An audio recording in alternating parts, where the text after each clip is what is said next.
नमस्कार, आदाब।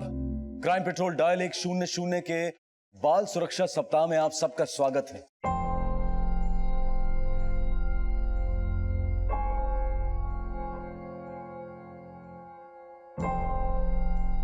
चलो बच्चों, सब लोग पेज नंबर 137 खोलो। खोला सबने?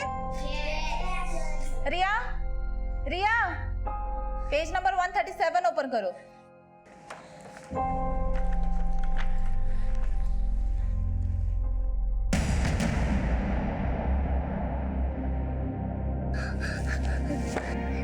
रिया, क्या हुआ रिया? Are you okay? हम सिर्फ अपने बच्चों के शारीरिक जख्म देखते हैं, लेकिन हमें उनके मानसिक जख्मों को भी देखना और समझना होगा। अगर कोई हमसे यह पूछे कि आप अपने बच्चों के बारे में कितना जानते हैं, तो हम सबका जवाब यही होगा, सब कुछ। लेकिन सिर्फ जानना ही काफी नहीं है, उन्हें समझना भी बहुत जरूरी है। कभी कभी सब कुछ जानते हुए भी उनके अंदर चल रहे तूफान को ना समझ पाने से कोई बड़ा हादसा हो सकता है, जो उनके साथ साथ हमारी जिंदगी को भी बदल कर या बिखेर कर रख सकता है। आज देखते हैं बच्चों को जानने और समझने के बीच के फर्क को दर्शाती जुर्म की एक अनोखी दास्तां।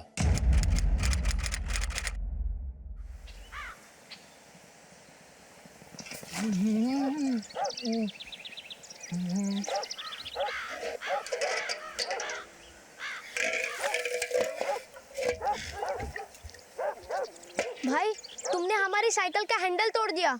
अब तुम ही ठीक करो, वरना हम जा रहे हैं शिकायत करने तुम्हारी बाबूजी के पास। क्या बोला बे? पजामे में हो उसमें रहो, पतलून में आने की कोशिश ना करो, वरना देंगे खींच के कंटाप। और क्या बाबूजी बाबूजी लगा रखा है? बाबूजी ने हमें छुआ भी ना तो तुम्हारी जान ले लेंगे हम। चलो जाए ऐसे।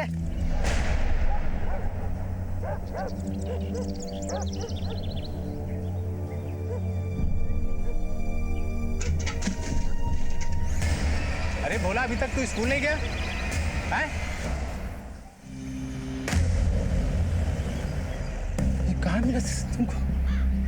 बाबूजी स्कूल जा रहा था, रास्ते में पड़ी हुई निकली।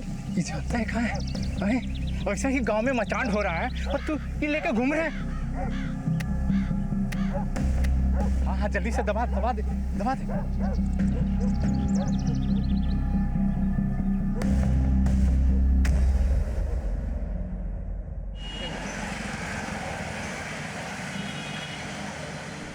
अच्छा माँ, मैं ऑफिस जा रहा हूँ। अरे रिया, तुम आ गई स्कूल से? रिया, ये क्या है? फेंको उसको नीचे। मैं कुछ कह रहा हूं ना आपसे, फेंको उसको नीचे। नो नो नो रिया, रिया, रिया।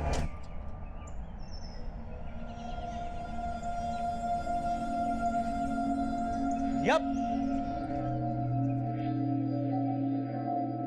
क्या बदतमीजी है रिया ये? हाँ रिया, मैं सच में तंग आ गया हूं तुम्हारी हरकतों से। बहुत हो गया अभी। अगर दोबारा ऐसी हरकत की ना तो मैं तुम्हें... छोड़ दो उसे, बच्ची है और बच्चे तो शरारत करते ही। माँ, आप बीच में मत पड़ो। और ये कोई शरारती नहीं है, बदतमीज होती जा रही है। हाँ, क्यों किया तुमने ये? हमसे तुम्हारी हर बदतमीजी पे तुम्हें सजा मिलेगी। चलो चुपचाप। माँ, ये रिया की हिम्मत ना दिन पे दिन बढ़ती जा रही है। आज गाड़ी पे कीचड़ फेंका है, कल मुझ पे कीचड़ फेंकेगी। लोग पूछेंगे तो मैं क्या कहूंगा?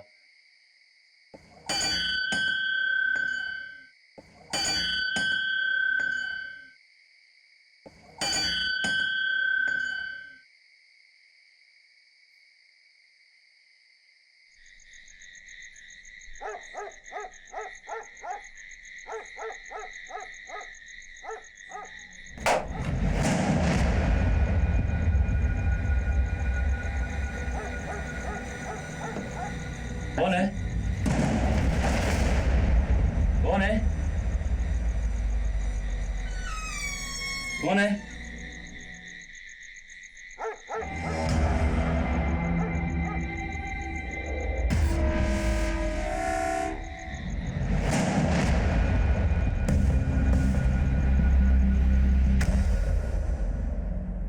मास्टर जी, आपने हड्डी फेंकने वाले को देखा था? शक्ल तो देख ना पाए हम, अंधेरा बहुत था ना। चेतन, इस बोन को फॉरेंसिक भेजो और इस गांव में जितने भी लोग लापता हुए हैं सबकी एक लिस्ट निकालो। जिंदगी अनमोल है, लेकिन उत्तर प्रदेश के नानामाव गांव में एक के बाद एक मिली इंसानी हड्डियों से यह बात खुलकर सामने आ गई थी कि कहीं मौत का भयानक तांडव खेला गया था और किसी को इस बात का अंदाजा नहीं था कि किसने किया था और क्यों, और ये मरने वाले कौन थे। दूसरी तरफ कानपुर में एक बच्ची है रिया। आखिर उसके साथ ऐसा क्या हुआ है जो वो इस कदर डरी हुई है?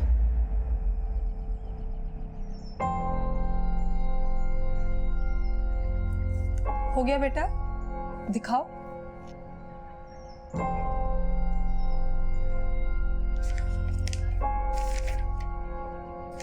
ये क्या किया है बेटा आपने?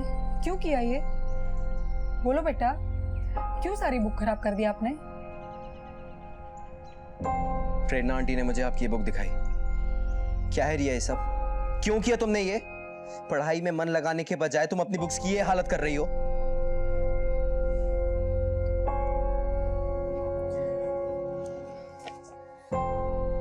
देखो रिया, मेरी बात सुनो। ना तो आप मुझसे बात करते हो, ना मेरी कोई बात सुनते हो। हुआ क्या है आपको? कुछ तो बताओ मुझे। कोई प्रॉब्लम है वो बताओ मुझे। आपको कुछ चाहिए मुझे बताओ। रिया, मैं आपसे बात कर रहा हूं, मुझसे बात करो। प्रॉब्लम क्या है रिया तुम्हारा? रिया, रिया। अजय, इसे फोर्स मत करो, हमें कोई और उपाय ढूंढना होगा। ये बात आपको आज समझ आई है? 6 महीने बाद? 6 महीने से आपकी बेटी किसी से बात नहीं कर रही है और साइकेट्रिस्ट के पास आप उसे आज लेकर आए हैं? इतनी छोटी उम्र में इसके और भी कई भयानक रीजंस हो सकते हैं। जरूर इसके साथ कुछ ऐसा हुआ है जिसकी वजह से इसको इतना बड़ा सदमा लगा है। हाँ डॉक्टर, 6 महीने पहले कैंसर की वजह से रिया की माँ की डेथ हो गई थी, तभी से उसने बात करना बंद कर दिया है। आई एम सॉरी, बट आपको मेरे पास उसको पहले लेकर आना चाहिए था। आप सोच भी नहीं सकते हैं कि एक बच्चे के लिए उसकी माँ की मौत का सदमा कितना बड़ा होता है। Anyways, I will try my level best. Ajay को ये गलतफहमी थी कि वो रिया के बारे में सब कुछ जानता है, लेकिन सच्चाई ये है कि उसने कभी रिया की मनोदशा को समझने की कोशिश ही नहीं की। माँ बाप होने के नाते ये हमारा फर्ज है कि हम बच्चों को पूरी तरह से अपने विश्वास में लें और उन्हें समझें, उन्हें जानने की कोशिश करें। सर, गांव में मिली बोन्स की फॉरेंसिक रिपोर्ट के मुताबिक वो हड्डी किसी 30 से 35 साल की औरत की है। बोन्स में सल्फ्यूरिक एसिड मिला है जिससे बॉडी को गलाया गया है और हड्डियों को भी नष्ट करने की कोशिश की गई है। रिपोर्ट के मुताबिक मौत 6 महीने पहले हुई है। Excuse me. हेलो, क्या? ठीक है, हम पहुंचते हैं। सर, गांव में एक और जगह पे इंसानी हड्डी मिली है। क्या?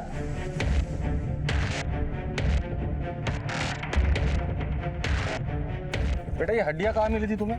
कि स्कूल जा रहा था, रास्ते में पड़ी हुई मिली। कहाँ गाड़ के रखी हड्डी? सर, वो खेत में यहीं पे गाड़े से खोदो।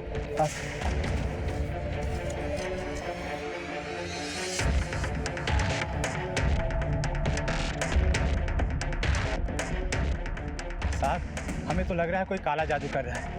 ये हमारे बच्चे को हड्डी मिला, हम यहाँ गाड़ दिए। फिर सुने कि मास्टर जी के घर के बाहर कल रात को कोई ऐसा काम करके गया है। फिर हमें लगा कि पुलिस को बतानी चाहिए। पुलिस के पास है, बहुत अच्छी बात है, लेकिन ये जब हड्डियां तुम्हें मिली थी तुम्हें तभी पुलिस के पास आना चाहिए था। दोबारा ऐसी कोई भी चीज तुम्हें मिलेगी तो उसे जमीन में मत गाड़ना, पुलिस को इन्फॉर्म करो। जी सर। राजदीप, हड्डियों को फॉरेंसिक के लिए भेज दो और रिपोर्ट तुरंत मंगा लेना। सर। गगन, इस दुनिया में भूत प्रेत काला जादू ऐसी चीज है ही नहीं, ये सब अंधविश्वास है, समझे? हाँ सर।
बेटा, दादाजी बुला रहे हैं ना।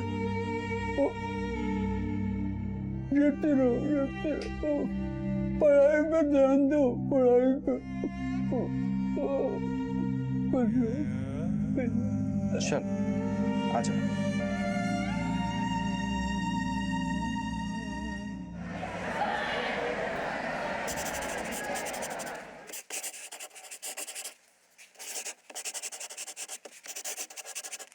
रिया क्या कर रही हो? क्या है रिया ये? तुम समझती क्यों नहीं हो? पढ़ाई में बिल्कुल ध्यान नहीं है। चलो बाहर, क्लासरूम के बाहर जाके खड़े हो जाओ, यही तुम्हारी पनिशमेंट है। गो रिया।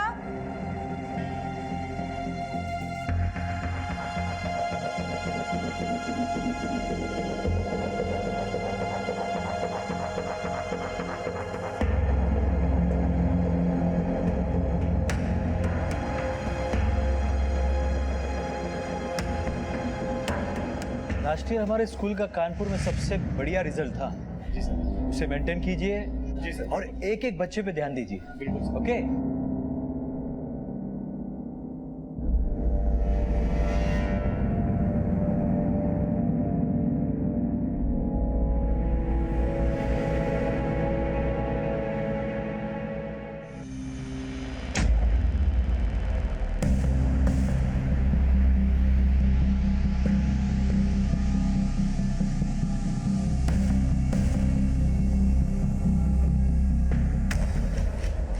जी सर। सर अपडेट करता हूं मैं आपको। चौबे, एक चाय बोलना। राजदीप, जो हड्डियां हमें मिली थी उस केस का क्या हुआ, कुछ पता चला? नहीं सर, बल्कि मास्टर जी के घर से जो हड्डी मिली थी और उस बच्चे भोला को जो हड्डी मिली थी, फॉरेंसिक रिपोर्ट के मुताबिक दो अलग अलग इंसानों की हड्डी है। भोला को जो हड्डी मिली थी वो किसी 30 साल की औरत की है। तुमने गांव के अनसॉल्व मर्डर और मिसिंग कंप्लेंट चेक किए? हो सकता है ये लोग उन्हीं में से हो। नहीं सर, अनसॉल्व मर्डर केस तो नहीं लगता, लेकिन हाँ, पिछले 3 महीनों में उस गांव के और उस गांव के आसपास के गांव से 6 लोग लापता हुए थे और सब एक के बाद एक 3 हफ्तों के अंदर गायब हुए थे। 2 का तो पता चल गया, लेकिन सर सबसे शॉकिंग बात यह है कि उसमें से कोई भी 30 से 40 साल का नहीं था और ना ही कोई औरत थी। अगर ये हड्डियां उन मिसिंग लोगों की नहीं है तो फिर किसकी है? इसका मतलब कुछ तो बड़ा चल रहा है, लेकिन क्या?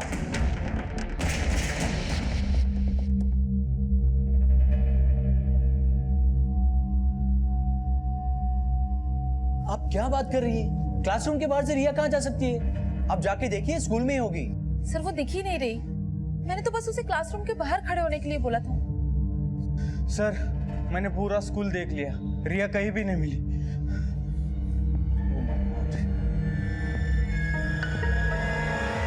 हेलो,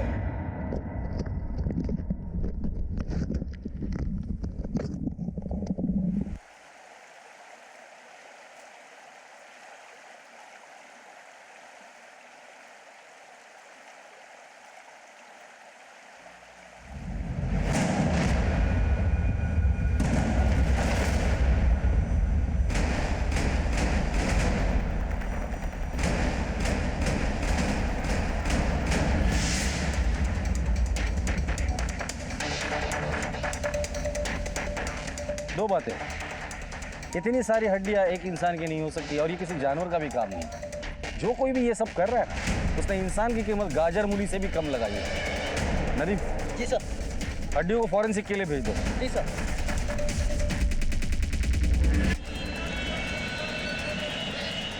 माँ बाप अपने बच्चों को आप पर भरोसा करके स्कूल भेजते हैं, तो आप इस तरह से मुंह लटका कर ना अपनी रिस्पॉन्सिबिलिटी से हाथ नहीं धो सकते। मुझे मेरी बेटी चाहिए, वरना ना मैं पूरे स्कूल को। देखिए, मैं माफी मांग चुका हूं आपसे। मैं मानता हूं हमारी गलती है। नहीं, गलती क्या है? गलती बोलने से क्या मेरी बच्ची वापस आ जाएगी? बच्ची का कुछ पता चला? नहीं सर। जब बच्ची गायब हुई, क्लासरूम में टीचर कौन थी?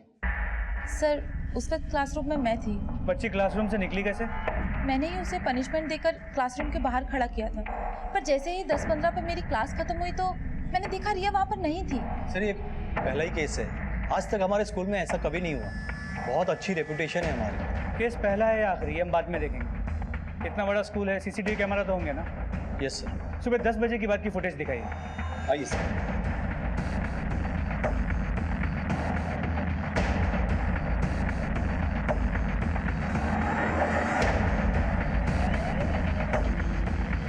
रिया बस में ही थी और ड्राइवर बिना चेक किए बस लेकर चला गया।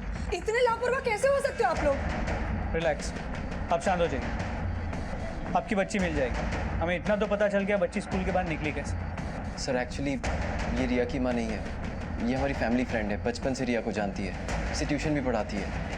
जब इसे पता चला कि रिया गायब है तो घबरा गई।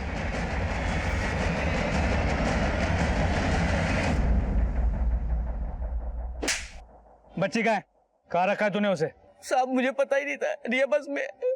मैं तो दोपहर के बच्चों को लेने के लिए गया था, मालूम नहीं साहब कहीं बीच में उतर गई होगी। तूने बस कहाँ रोकी थी? साहब सुबह के वक्त ज्यादा ट्रैफिक नहीं था, लाल बत्ती की वजह से बस एक जगह गणेश मंदिर के पास रुकी थी, उसके बाद सीधे बस स्टॉप पे गई। साहब मैंने कुछ नहीं किया सर। अगर तेरी एक भी बात झूठ निकले ना, वापस बस चलाने लायक नहीं रहेगा। चलो यादव, एक बात तो क्लियर है, बच्ची स्कूल से बाहर बस में निकली है। इस ड्राइवर ने जो अपना रूट बताया और उस गणेश मंदिर के पास, रिया की फोटो दिखा और पता करो किसी ने उसे देखा है। सर नदी से मिली बोन्स एक ही नहीं बल्कि 6 लोगों की है, जिसमें बच्चों से लेकर बुढ़ों तक की हड्डियां शामिल है। सर कुछ समझ में नहीं आ रहा, एक के बाद एक हड्डियां आ कहाँ से रही है? हो सकता है ये सारी हड्डियां इस गांव की नहीं बल्कि किसी और गांव की है, जो नदी के बहाव में बहते हुए यहाँ तक पहुँच गई है। एक काम करो, ऊपर जितने भी गांव है वहाँ जाकर पता करो कि उस गांव में कोई अनसॉल्व मर्डर या मिसिंग केस है या नहीं। सर मुझे लगता है ये कोई मास मर्डर का काम है जो लगातार जगह बदल रहा है। लेकिन सर इनको छुपना ही चाहता है तो 6 महीने बाद एक के बाद एक हड्डियां कहाँ से रही है? आ रही है या लाई जा रही है, ये पता करना बाकी है। हो सकता है ये किसी सीरियल किलर का काम है, और ऐसा भी हो सकता है कि हड्डियों के पीछे कोई बहुत बड़ा राज है जिसे हमें बाहर निकालना है। लगातार इंसानी हड्डियों के मिलने से प्रशासन भी सकते में आ गया था। पुलिस की मुश्किलें बढ़ने लगी थी और केस की गंभीरता को देखते हुए इसकी जांच पड़ताल के लिए दूसरे शहर से एक स्पेशल ऑफिसर को अपॉइंट किया गया था। दूसरी तरफ 8 साल की मासूम रिया लापता हो गई थी। वो क्या चाहती थी, किससे बच रही थी, किससे भाग रही थी और क्यों भाग रही थी? आखिर वो अब तक कहां थी और किस हाल में थी?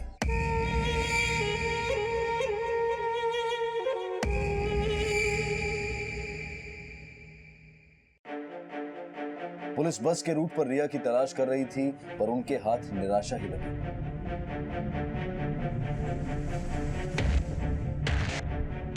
सीसीटीवी फुटेज से ये बात तो क्लियर हो गई कि रिया स्कूल से अपनी मर्जी से निकली थी, लेकिन अगर वो स्कूल से निकल के घर नहीं पहुंची तो गई कहाँ? सर ऐसा भी तो हो सकता है कि रिया स्कूल के साथ साथ घर से ही भागना चाहती हो। पर क्यों? यादव के ऐसा तो नहीं कि रिया स्कूल में या घर में किसी से बचना चाहती है। इस रिया की छोटी से छोटी डिटेल निकाल, हर उस आदमी से पूछताछ करो जो उससे रेगुलर टच में था, उसके घर वाले, उसके पड़ोसी, स्कूल के टीचर्स, उसके दोस्त, हर आदमी से डिटेल में पूछताछ करो। ऐसा क्या हो सकता है कि एक 10 साल की लड़की घर छोड़ के जाना चाहती थी और उसके बाद दिन दहाड़े गायब हो जाती थी?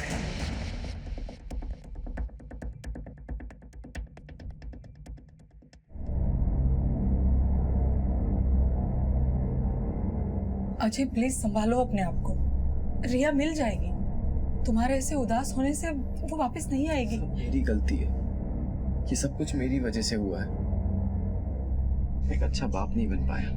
नहीं अजय, तुम्हारी वजह से कुछ नहीं हुआ। क्यों खुद को कोस रहे हो तुम? वो बच्ची है, खेल खेल में कहीं चली गई होगी। बाकी सब ठीक है, बस थोड़ा बीपी बढ़ा हुआ है। और प्लीज रिया के बारे में कुछ मत बताना, नहीं तो इनकी तबीयत और बिगड़ सकती है। नहीं भी बताएंगे तो भी उन्हें पता चल जाएगा। मुझे तो लगता है उनको शक हो गया कि कुछ गड़बड़ है। मुझे तो समझ नहीं आ रहा कि वो रिया के बारे में पूछेंगे तो क्या जवाब दूंगा। तुम टेंशन मत लो, रिया मिल जाएगी। प्रेरणा, मैं चलता हूँ, अगर तुम्हें रुकना हो तो रुक जाओ। जी भैया। नहीं इट्स ओके। प्रेरणा तुम जाओ, काफी रात हो गई है। जाओ, मैं कह रहा हूँ ना। कम आइए।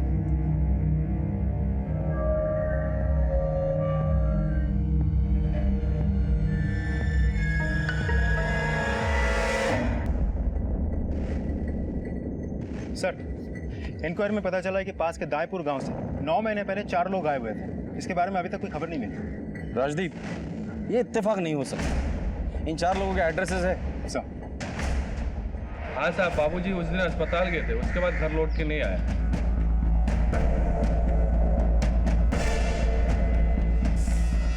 हमने सुना आपकी बेटी खो गई। हाँ सर, उस दिन बेटी घर पे ही थी।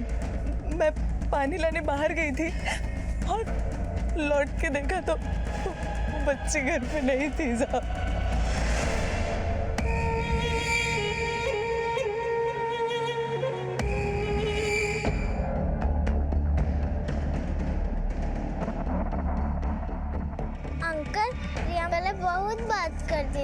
आजकल किसी से बात नहीं करती। सर ये देखिए, उस दिन उसने अपने पापा की फोटो पर स्टैब और स्क्रिबल भी किया।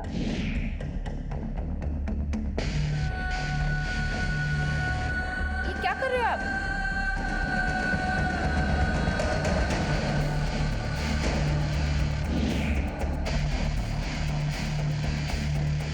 रिया और उसके फादर का कैसा रिश्ता था? किसी के घर में क्या चल रहा है क्या पता, पर अजय अक्सर रिया को मारता था।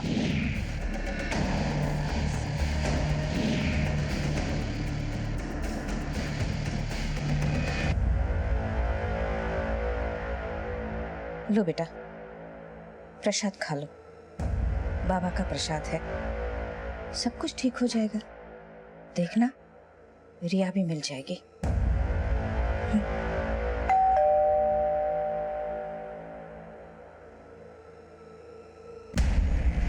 सर रिया अपनी माँ की मौत के बाद बहुत डिस्टर्ब थी, सदमा लगा था उसे, सबसे बात करना बंद कर दिया था, बहुत बदतमीज हो गई थी। मैं तो बस उसे डिसिप्लिन सिखाना चाहता था, वरना कौन माँ बाप अपने बच्चे को मारना चाहते हैं। ये देखिए, इसे देख के तो ऐसा नहीं लगता। आपकी बच्ची आपसे नफरत करने लगी थी, और जाहिर है नफरत की कोई तो वजह हो।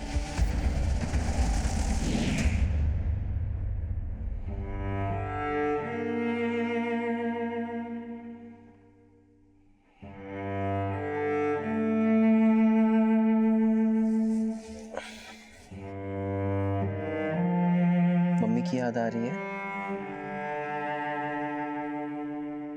बेटा आपको प्रेरणा आंटी कैसी लगती है? अच्छी लगती है आपको?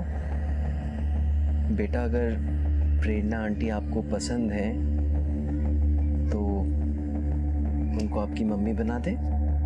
प्रेरणा आंटी को भी आप बहुत पसंद हैं, बहुत प्यार करती हैं आपसे, इसीलिए मैंने डिसाइड किया है कि उनको आपकी मम्मी बना देते हैं। सर रिया को मनाने में मुझे जितना भी वक्त लगता मैं लगाता, लेकिन मुझे प्रेरणा से शादी करनी ही थी। रिया मानने के लिए तैयार नहीं थी। ऐसी क्या मजबूरी थी कि तुम्हें अपनी बेटी से ज्यादा अपनी शादी की पड़ी थी? मेरा और मजबूरी नहीं, जरूरत थी। प्रेरणा और ये एक दूसरे को बचपन से जानते हैं, एक साथ बड़े हुए। प्रेरणा को तो मैंने कैसे भी मना लिया था शादी करने के लिए। सोचा कि रिया बिन माँ की बच्ची है, उसे माँ मिल जाएगी, मगर ये बच्ची को इतनी समझ कहाँ है? सर मुझे लगता था कि मेरी गलती की वजह से मैंने रिया को खो दिया। मैंने सपने में भी नहीं सोचा था कि मेरी बेटी मुझसे इतनी नफरत करती है कि मुझे छोड़ के चली जाए।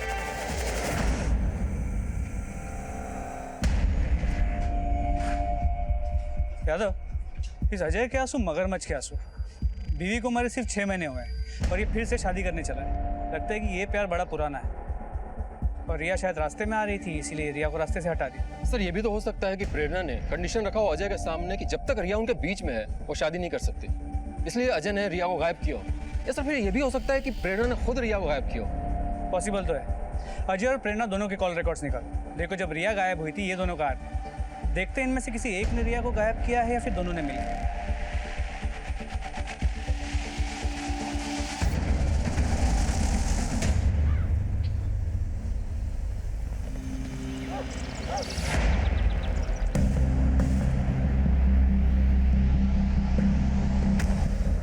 सर एक दूध वाला बोल रहा था कि उसके दूध के डब्बे में इंसानी हड्डी मिली है। क्या?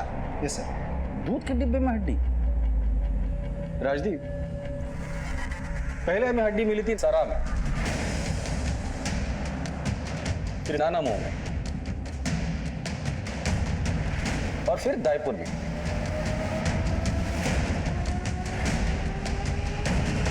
और ये तीनों जगह 5 किलोमीटर के दायरे में है। ये जो कोई भी है वो आसपास वाला है, वरना इतनी जल्दी हड्डियां फेंक कर गायब होना इतना आसान नहीं है। एक काम कर, कांस्टेबल को सिविल ड्रेस में तीनों जगह पर तैनात कर दो। सर गांव वालों का मानना है कि गांव में कोई काला जादू कर रहा है। ऐसा वाकई हो भी सकता है कि एक के बाद एक इंसान की बलि वो चढ़ा रहा है और उसकी हड्डियां हमें मिल रही है।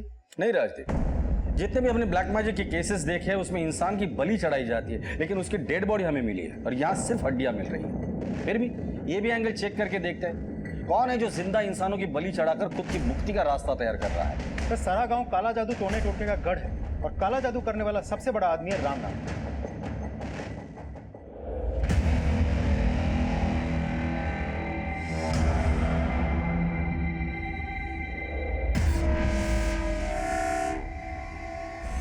देखिए साहब, आपको कोई गलत फहमी हुई है।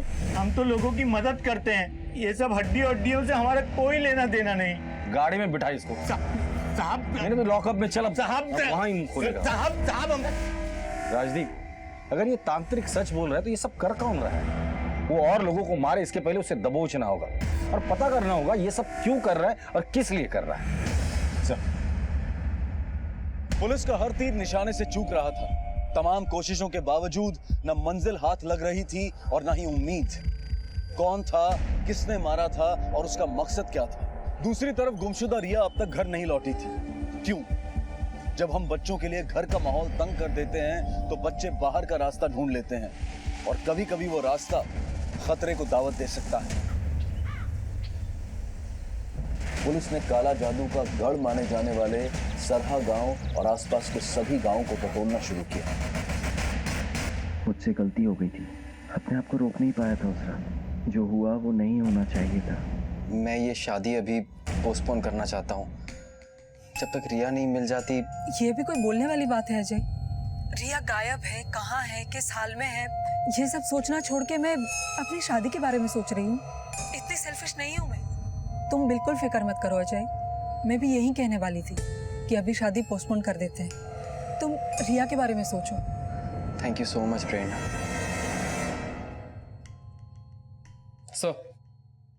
सर, रिया जिस दिन गायब हुई थी, अजय का फोन लोकेशन उसके ऑफिस में ही था। और सर, अजय का ऑफिस रिया के स्कूल से बहुत दूर है। और हाँ सर, एक और बात, अजय ने उस दिन प्रेरणा को फोन भी किया है। सर ये देखिए प्रेरणा के कॉल रिकॉर्ड से, जिसे साफ साफ पता चल रहा है कि प्रेरणा उस दिन स्कूल के आसपास में ही थी। प्रेरणा? हाँ सर, उस दिन अजय ने मुझे फ़ोन करके रिया के गायब होने के बारे में बताया था, क्योंकि मेरा ऑफिस रिया के स्कूल से सिर्फ 15-20 मिनट की दूरी पे है। वो चाहता था कि मैं वहाँ जाऊँ, क्योंकि उसे वहाँ पहुँचने में टाइम लगता। अजय का ऑफिस रिया के स्कूल से बहुत दूर है, टाउन में है, और मैं बहुत पहले रिया के स्कूल पहुँच गई। और जब वहाँ जाके मैंने सब लोगों से रिया के बारे में पूछा तो मुझे किसी ने कुछ नहीं बताया। और जब मुझे रिया कहीं नहीं मिली तो मैंने वहाँ आपका और अजय के आने का स्कूल पे ही इंतज़ार किया। क्या आप जानती हैं कि रिया नहीं चाहती थी कि आप और अजय शादी करें? हाँ, लेकिन मैं ये भी जानती हूँ कि रिया मुझे पसंद करने लगी थी और मुझे पूरा यकीन था कि वो आज नहीं तो कल मुझे ज़रूर एक्सेप्ट कर लेगी, वो समझ जाएगी। सर, अगर आप ये सोच रहे हैं कि रिया के गायब होने में मेरी बहन प्रेरणा का हाथ है तो आपकी बहुत बड़ी गलतफहमी है सर। रिया बच्ची है, गुस्सा होने से ज़्यादा कुछ नहीं कर सकती है। सर, मेरी बहन प्रेरणा की शादी तय हो चुकी है और ये तो पता है कि अगर रिया गायब हुई तो इसकी शादी पोस्टपोन हो सकती है। ये अपने पैर पर कुल्हाड़ी क्यों मारेगी? बल्कि खुद इसने अपनी शादी की डेट आगे बढ़ाई है। सर, मुझे इस वक्त अपनी शादी की नहीं पर रिया की चिंता हो रही है। आप प्लीज उसे ढूंढ दीजिए सर। पता नहीं वो कहाँ होगी, किस हाल में होगी। सर आप प्लीज उसे कहीं से भी ढूंढ लाइए सर। यादव, एक बात नोटिस की, प्रेरणा से ज़्यादा परेशान उसका भाई राहुल है। मतलब इस राहुल के कॉल रिकॉर्ड से मोबाइल लोकेशन निकाल। देखो, जब रिया गायब हुई थी तब ये कहाँ था। देखे तो सही कि एक डाइवोर्सी बहन की शादी पोस्टपोन होने का दुख कितना जायज़। चलो।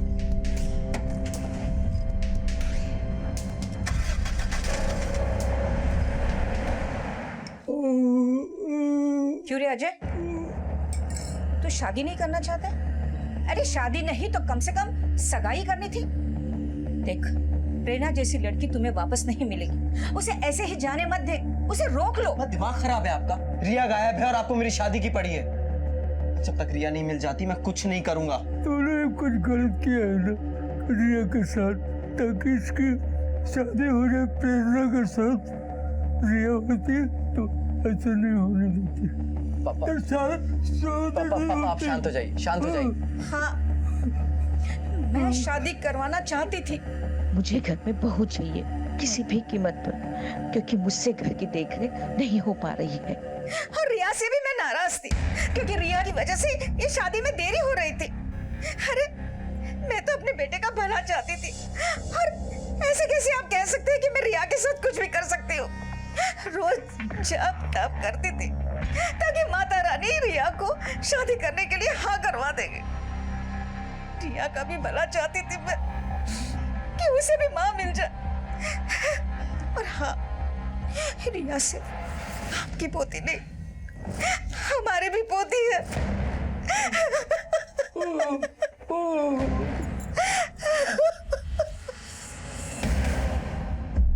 सर, ये उन लोगों की लिस्ट है जो सरहा गांव से गायब हुए हैं।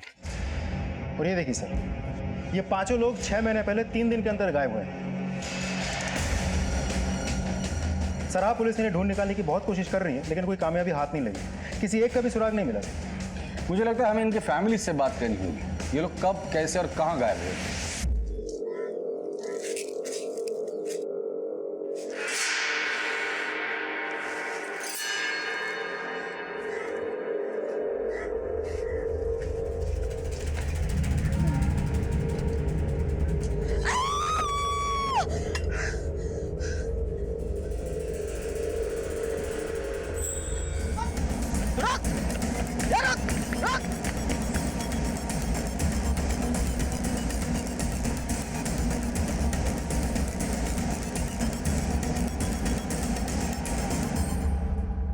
हमने कुछ ना करा साहब, हमें तो एक बोरा मिला था पिछले हफ्ते नदी के किनारे। खोल के देखा तो हड्डियां ही हड्डियां भरी हुई थी। हम तो मजाक कर रहे थे साहब, यूं ही लोगन का डरा रहे थे। कसम से हमसे बहुत बड़ी गलती हो गई साहब। गलती हो गई? तुम दोनों की मजाक की वजह से पूरे गांव में दहशत का माहौल था। और आप लोग अपने काम से कभी फुर्सत मिले तो बच्चों की परवरिश पे ध्यान दो, वरना ये लोग बड़े होकर एक दिन ऐसा मजाक करेंगे ना कि जिंदगी भर रोते रहोगे।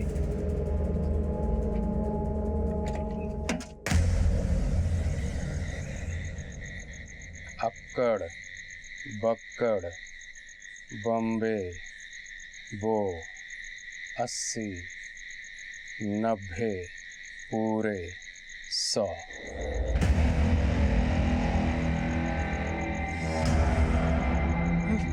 कोई कुछ बोलेगा हिलेगा नहीं इधर।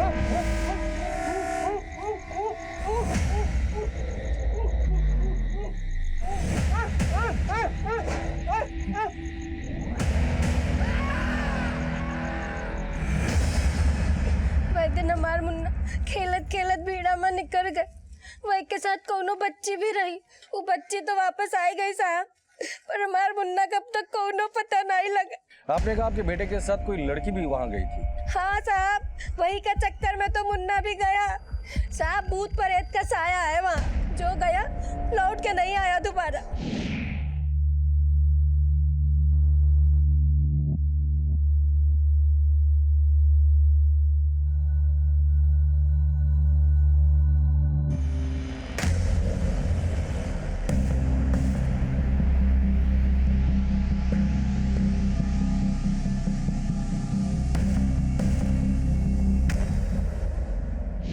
आपके बेटे के साथ जो बच्ची जंगल में गई थी वो कहाँ रहती है?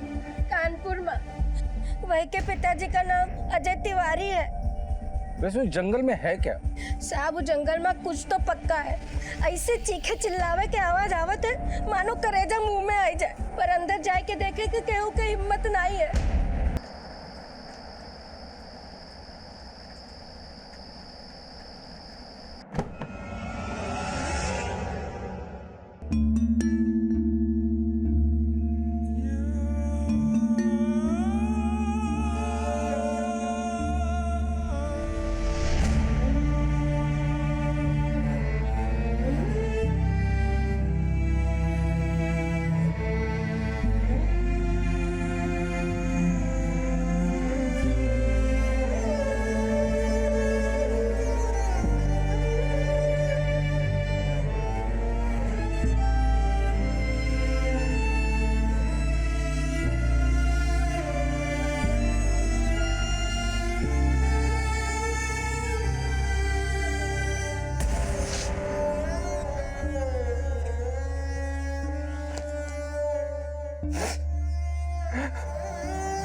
सर ये तो कोई मेडिकल इंस्ट्रूमेंट है, जैसे डॉक्टर्स ऑपरेशन के वक्त यूज करते हैं। करेक्ट राजदीप, मुझे लगता है यहाँ लोगों को बांध कर मारा गया है, जिनकी चीखें गांव वालों ने भी सुनी।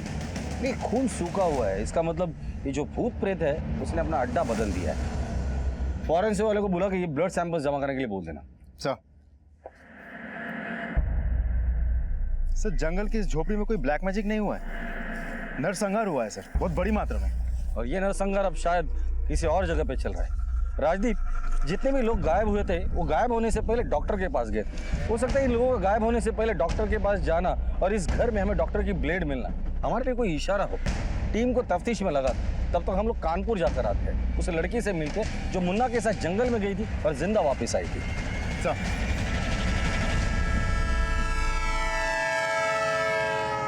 क्या वो लड़की गायब है? जी, लेकिन समझ में ये नहीं आ रहा कि वहाँ नानामाऊ में गायब होने वाले लोगों की यहाँ इस लड़की से क्या कनेक्शन हो सकता है। हाँ, वो 6 महीने पहले नानामाऊ गई थी, जो उसके माँ का गांव।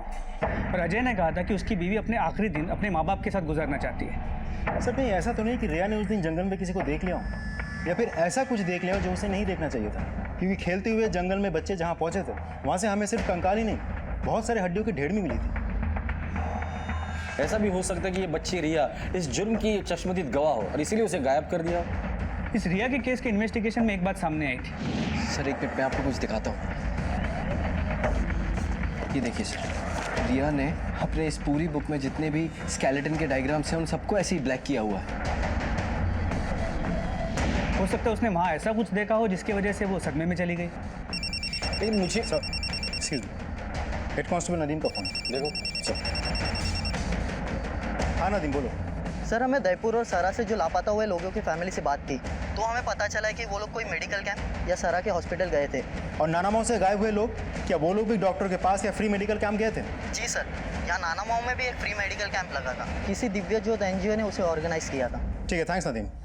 सर हमारा शक सही निकला, गांव से लोगों के गायब होने से पहले या तो लोग डॉक्टर के पास गए थे, नहीं तो फ्री मेडिकल चेकअप कैंप गए थे जो दिव्य ज्योत NGO ने ऑर्गेनाइज किया था।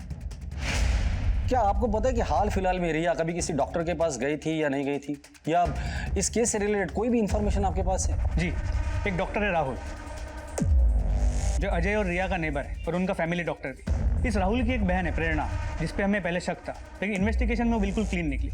हो ना हो, इस केस में कोई मेडिकल कनेक्शन तो जरूर है। अगर दोनों में से कोई एक केस भी अगर सॉल्व हो जाता है तो उससे हमें दूसरे केस का सुराग मिल जाएगा। राजदीप, तुम NGO जाकर पता करो कि NGO का कोई भी स्टाफ कभी भी कानपुर, दायपुर, सरा या नानामाऊ गया था या नहीं गया था, और जो लोग लापता हुए उनके मेडिकल रिपोर्ट्स लेकर आए। सर अनुज, अगर हम इस डॉक्टर राहुल के पिछले 6 महीने के कॉल रिकॉर्ड्स निकालते हैं तो हमें पता चल जाएगा कि ये डॉक्टर राहुल नानामाऊ, सरा या दयपुर कभी गया था या नहीं गया था। जी सर, नानामाऊ में जो मेडिकल कैंप है वो तो हमारे NGO के एनुअल प्रोग्राम का हिस्सा है, वो तो हम हर साल लगाते हैं। आप आपके स्टाफ का एक लिस्ट दे सकते हैं जो लोग आपके साथ आपके कैंप में काम करते हैं? Sure sir. सर ये रहा राहुल के पिछले 6 महीने के कॉल रिकॉर्ड्स। इस कॉल रिकॉर्ड्स को देखने में अजीब बात सामने आई है सर। जिस दिन रिया गायब हुई थी उसके ठीक 2 दिन बाद राहुल आधी रात को कानपुर से ठीक 20 किलोमीटर दूर एक जंगल में था, और उसकी फोन की लोकेशन भी वहीं 2 घंटे तक थी। क्या वजह हो सकती है इस जंगल भ्रमण की? उठा के लाओ उसे। सर ये NGO का मेडिकल कैंप और सारा हॉस्पिटल का रिकॉर्ड है। जितने लोग भी गायब है उसकी गिनती 1-2 नहीं 15 लोगों की गिनती है, और सब में एक बात कॉमन है सर, सबका ब्लड ग्रुप O पॉजिटिव है। O पॉजिटिव मतलब यूनिवर्सल डोनर? Yes sir. और ये मेडिकल कैंप और सारा हॉस्पिटल में काम करने वाले लोगों के नाम है, और दोनों में एक नाम कॉमन है सर।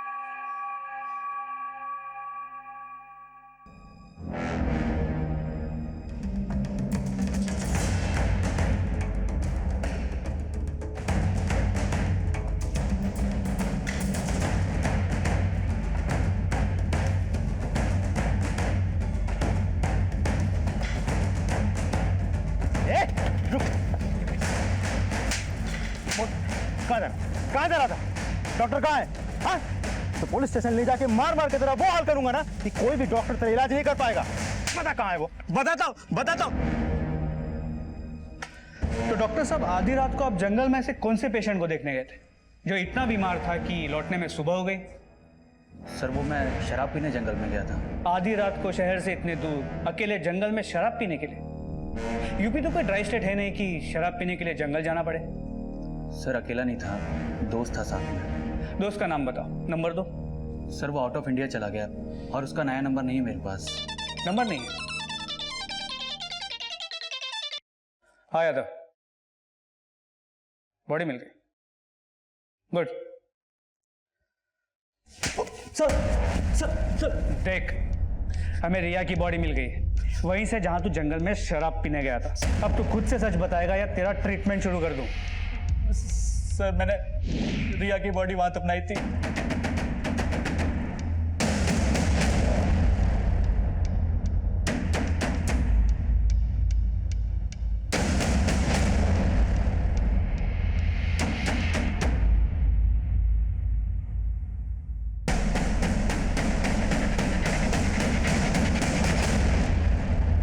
लेकिन मैंने उसका खून नहीं किया सर, मैं सच बोल रहा हूं सर, प्लीज सर। अगर खून तूने नहीं किया तो फिर किसने किया? बोल। चलो जल्दी बंद करो ये सब, समेटो जल्दी और निकलो यहाँ से, जल्दी करो। डॉक्टर अविनाश,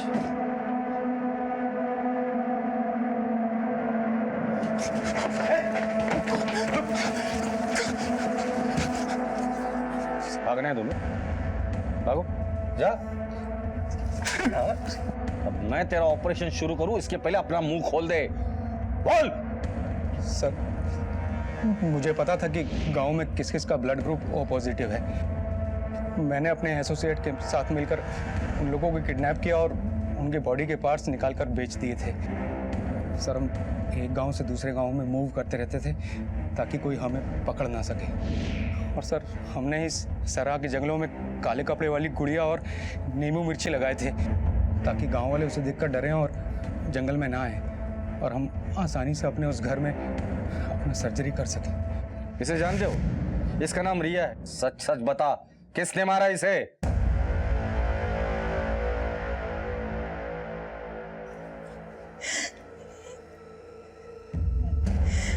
हाँ सर, रिया की मौत मेरे हाथों हुई क्योंकि मैं अजय से बहुत प्यार करती हूँ, उससे शादी करना चाहती हूँ, घर बसाना चाहती हूँ, लेकिन रिया इसके अगेंस्ट थी। वो नहीं चाहती थी कि हमारी शादी हो। उस दिन अजय ने मुझे फ़ोन करके स्कूल जाने के लिए कहा। जब मैं स्कूल जाने के लिए निकली तो रिया बेसुध होकर सड़क पे घूम रही थी। मैं तो उसे गाड़ी में बिठाकर घर लाना चाहती थी, लेकिन वो मेरी बात सुन ही नहीं रही थी। वो गाड़ी में बैठने को तैयार ही नहीं थी। सर मैंने रिया को समझाने की बहुत कोशिश की पर वो मान ही नहीं रही थी। मैंने गुस्से में कार में धक्का दिया तो तभी गलती से कार का दरवाजा उसके सर से टकराया और वो वहीं चोट खा के गिर गई। मैंने उसे जानबूझकर नहीं मारा, ये सिर्फ एक एक्सीडेंट था सर। वो तो मेरी बेटी जैसी थी। मैं बहुत डर गई थी सर, मेरी कुछ समझ में नहीं आ रहा था कि मैं क्या करूं। तो मैं रिया की बॉडी डिक्की में डालकर स्कूल पहुंची और जब मैंने 2 दिन बाद ये बात मेरे भाई राहुल को बताई तो वो रिया की बॉडी को ले जाकर जंगल में दफना कर आ गया। सर मेरी बहन को दुखी नहीं देखना चाहता था, मैं उसे खोना नहीं चाहता था, इसलिए मैंने उसका साथ दिया। काश तुम और प्रेरणा ये बात समझ पाते कि किसी को मारकर या षड्यंत्र रचकर खुशी नहीं पाई जा सकती। अजय ने रिया के अंदर पनप रहे डर और तकलीफ को नहीं समझा और नतीजा रिया अजय से हमेशा के लिए दूर हो गई। उसे लगने लगा कि उसे समझने वाली उसकी माँ अब इस दुनिया में नहीं है तो अब उसकी बात को कोई नहीं समझ सकता। अगर आप भी अपने बच्चे की किसी ऐसी बात को नजरअंदाज कर रहे हैं जो सहज नहीं है तो उनसे बात कीजिए, उनकी मदद कीजिए, वरना पछतावे के अलावा और कुछ हाथ नहीं लगेगा। इसी विचार के साथ अब मैं अनूप सोनी आपसे विदा लेता हूं। फिर मुलाकात होगी अगले एपिसोड में एक और चौंका देने वाले केस के साथ। तब तक अपना और अपने परिवार का ख्याल रखें और देखते रहें क्राइम पेट्रोल डायल 100। सबक एक को सीख हम सबको। जय हिंद।